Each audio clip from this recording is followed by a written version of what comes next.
nuestro colegio de ingenieros, prensa, los demás colegios profesionales, todos los que viven en este 100 por 35 tenemos que sentarnos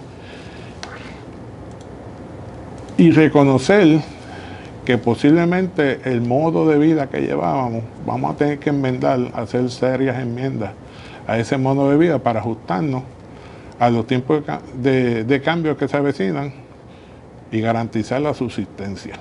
Los calores extremos, como sabemos, están derritiendo las capas de hielo de los polos. Eso está haciendo que el nivel del mar esté aumentando. Y ya que aquí en Puerto Rico lo estamos experimentando en muchas áreas, como Ocean Park, el área del Bajo Islote en Arecibo, la carretera 681, el área de Amelia, donde,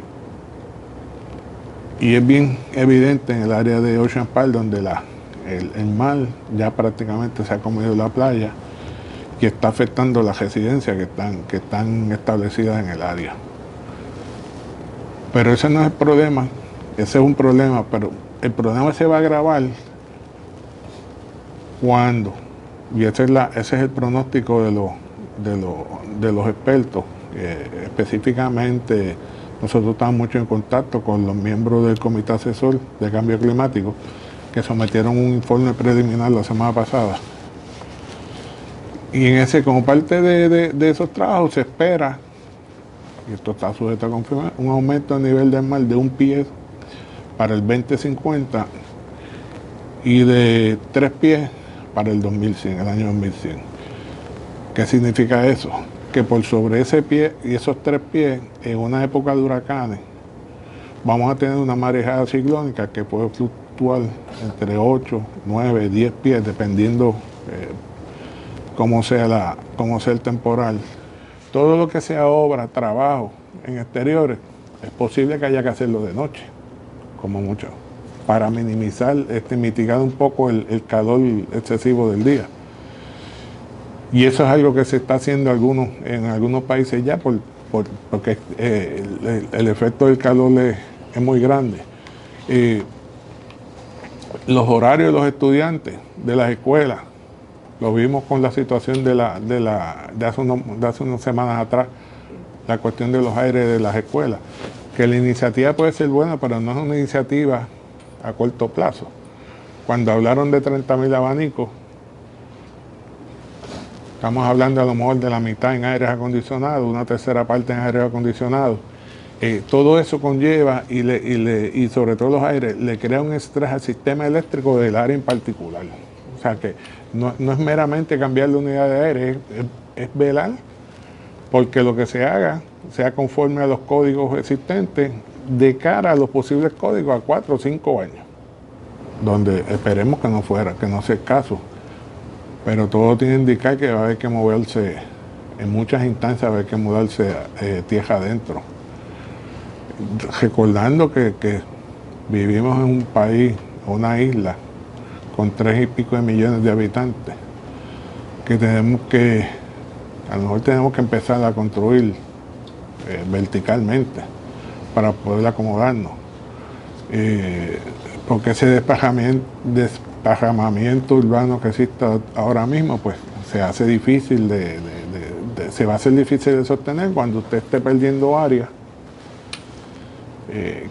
por el efecto de las inundaciones costeras. Y como le digo, según los científicos, esa va a ser la nueva norma en los próximos 25 o 30 años. Hay que procurar trabajar, y esto conlleva un esfuerzo en conjunto de todo, el gobierno, la empresa privada, el país, nuestras comunidades, las distintas organizaciones, que se empoderen ya no de su área en particular donde viven, residen o sirven, que se empoderen del país. Porque a lo mejor lo que me puede afectar a mí no necesariamente le afecta a otro ciudadano de manera directa, o viceversa. Pero si yo soy un agricultor, tomando un ejemplo, y la situación del calor extremo o por otro lado las inundaciones, afectan mis cosechas, el ciudadano común que se beneficia de esas cosechas no las va a tener disponibles. El calor a nivel mundial puede trastocar el suplido de alimentos para la humanidad. Los cambios abruptos en temperatura, las tormentas, las inundaciones, afectan el supply chain. Tuvimos una pandemia hace un par de años, el COVID. Aquí vimos cómo se afectó la góndola y en los distintos supermercados, porque nadie se salvó de la situación. Y eso es algo que nosotros dependemos tanto de lo que traemos de afuera. Esa es parte de la mentalidad que yo entiendo que debemos cambiar.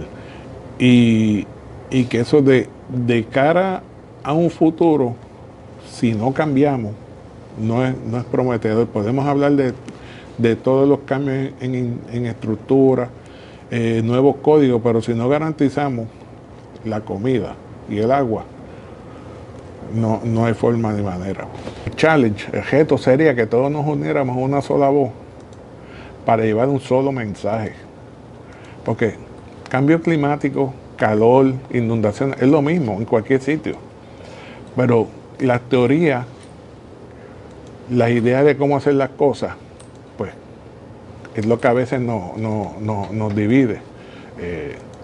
Lógicamente debemos dejar pensar en intereses particulares, individuales, sí, porque no hay manera en el mundo, porque ya no estamos para pensar en intereses particulares individuales.